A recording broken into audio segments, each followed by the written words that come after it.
Thomas Cromwell's story begins in the late 15th century, not in a palace or castle, but in the modest riverside village of Putney near London. He was born around 1485, the son of Walter Cromwell, a blacksmith and innkeeper known more for his debts and disputes than for honor or wealth. His family was ordinary, far removed from the nobility, and the boy's prospects seemed limited.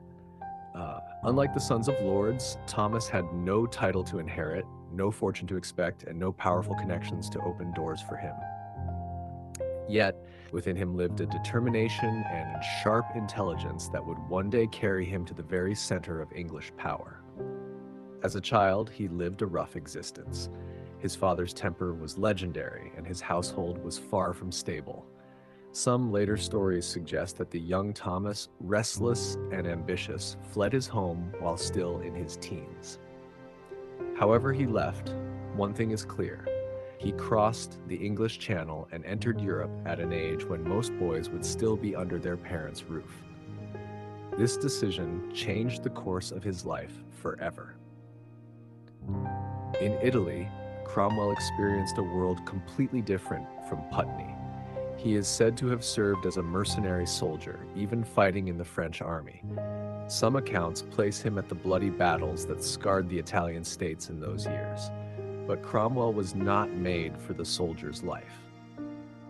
His true education came from the bustling cities of Florence and Venice, where trade, art, and new ideas of the Renaissance flourished.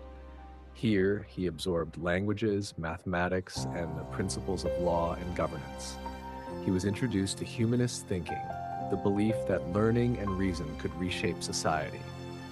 These experiences opened his mind far beyond the narrow world of his birth.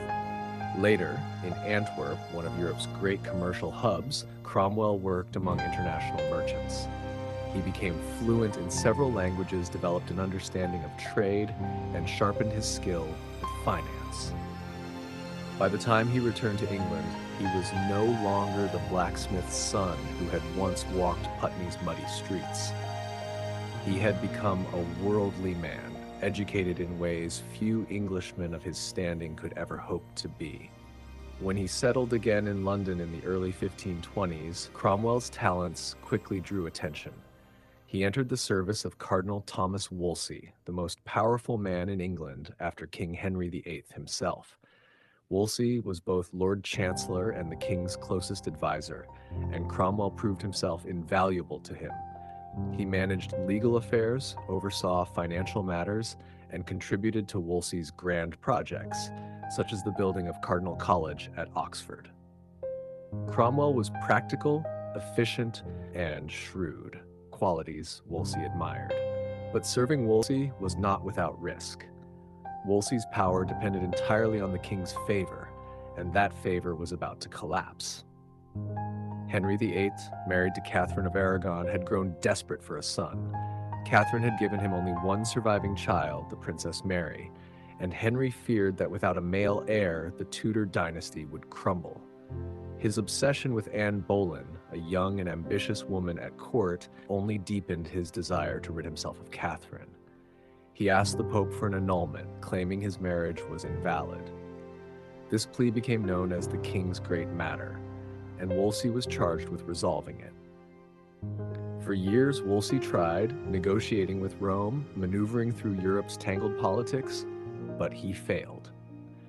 The Pope would not grant Henry his annulment, bound as he was by pressures from Catherine's powerful relatives in Spain and the Holy Roman Empire. By 1529, Wolsey's failure sealed his fate.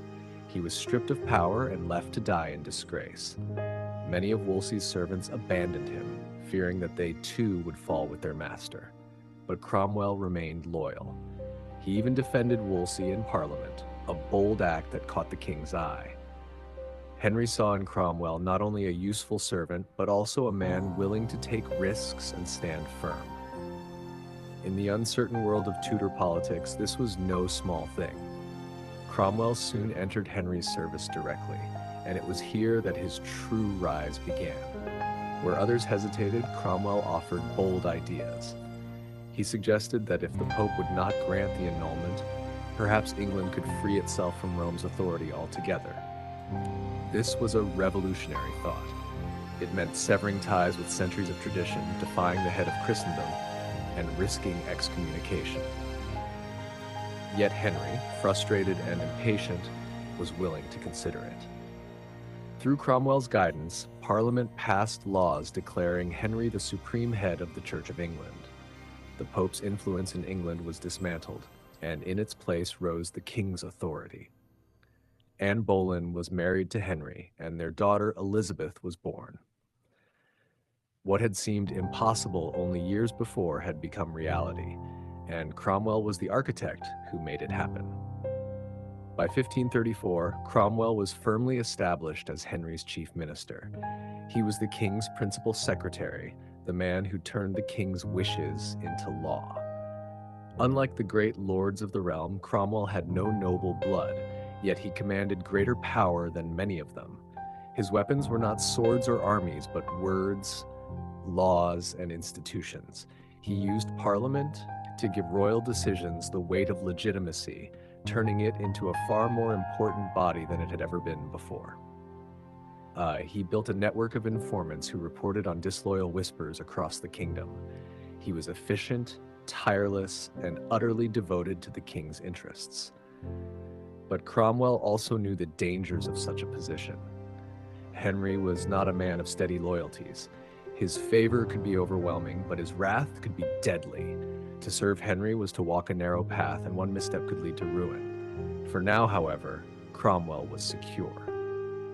He had risen from obscurity to become the master architect of England's break from Rome. He had transformed his own fortunes and reshaped the destiny of a kingdom. Yet his story was far from over. The years ahead would see him wield even greater power, directing sweeping reforms that would change religion, wealth, and politics across England. And just as he had risen, so too would he discover the perilous cost of serving a king who trusted no one completely. Thomas Cromwell's position as Henry VIII's chief minister was unlike anything England had seen before. He was not a great lord, not a soldier of noble blood, and not the heir of some ancient dynasty. He was an ordinary man who had risen through intelligence, persistence, and sheer loyalty to the king. By the mid-1530s, he was the second most powerful man in England. Yet, in the Tudor court, power was never secure. With every rise came enemies waiting for the fall. During these years, Cromwell became the architect of England's Reformation. Having established the king's supremacy over the church, he turned to reshaping the religious life of the realm. The monasteries, long-standing centers of wealth and influence, became his next target. To Cromwell, they were outdated institutions, loyal to Rome, and hoarding vast resources that could instead strengthen the crown. He ordered a sweeping investigation. Royal commissioners traveled the country, documenting tales of corruption, immorality, and mismanagement. Some reports were true, others exaggerated, but together they created a picture that justified action. Parliament passed laws, first dissolving the smaller monasteries and transferring their property to the crown. Soon after, the great abbeys followed. Across England, ancient religious houses closed their doors, monks and nuns were turned out, their treasures confiscated, and their lands redistributed. It was one of the greatest social and religious upheavals in English history. The king grew richer, the power of the church weakened, and the authority of Rome was replaced by the authority of London, with Cromwell's hand guiding it all. But for many ordinary people, this was an outrage. Monasteries had been centers of charity, learning, and community life. The sudden destruction left resentment burning. That anger erupted in 1536 with the Pilgrimage of Grace, a massive rebellion in the north of England.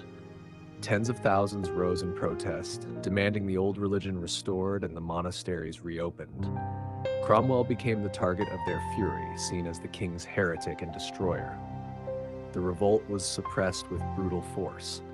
Leaders were executed, the movement crushed, but the hatred toward Cromwell deepened. For the common people, his name was now cursed. Still, his power only expanded. He was made the king's vicegerent in ecclesiastical matters, second only to Henry in authority over the church. He pushed forward reforms, encouraging the English translation of the Bible so that ordinary people could hear the scriptures in their own tongue. He promoted reformist preachers and silenced those who defied the royal supremacy. Through laws, administration, and a relentless vision of change, Cromwell helped give England a new religious identity, no longer Catholic in obedience to Rome, but a kingdom where the monarch held spiritual as well as temporal authority. Cromwell also shaped foreign policy. Europe's great powers looked upon England with suspicion. Spain and the Holy Roman Empire remained staunchly Catholic, while France shifted with its own political winds. To protect England, Cromwell sought allies among the Protestant states of Germany. It was a bold strategy, but one that carried risk. Meanwhile, Henry's private life once again reshaped politics. Anne Boleyn, the queen for whom he had broken with Rome, had lost his favor. Accused of adultery and treason, charges almost certainly false, she was executed in 1536. Henry quickly married Jane Seymour, who at last gave him the son he long desired, Prince Edward. But joy was short-lived, as Jane died soon after childbirth. The king was left widowed once again and restless. He charged Cromwell with finding him a new bride, one who could also bring political advantage. Cromwell turned to Germany.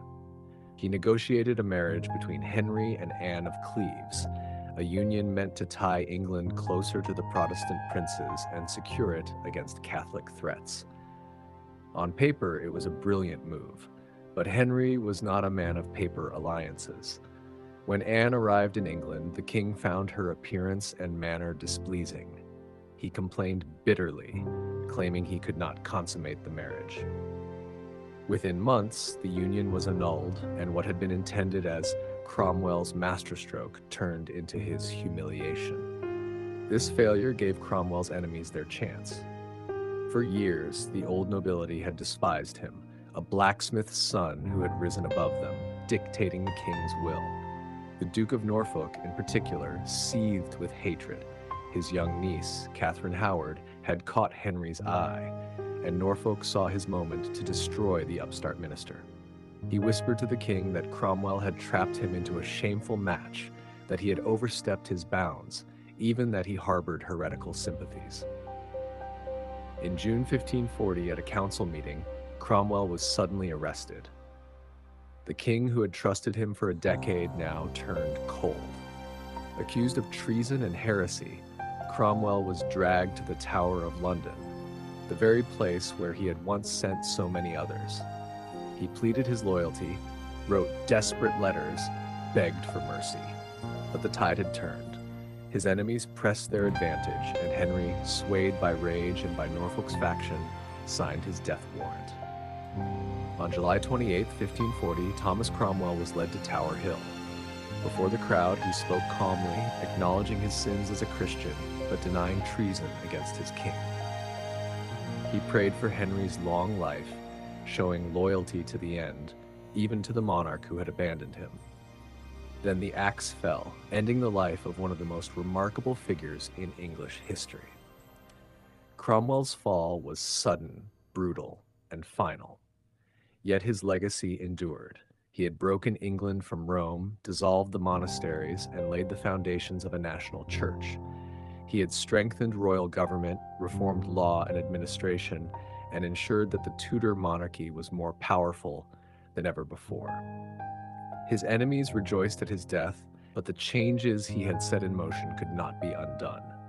Thomas Cromwell remains a figure of paradox, ruthless yet visionary, a destroyer and a builder, a man who rose from nothing to command a kingdom, only to be cast down by the very master he had served.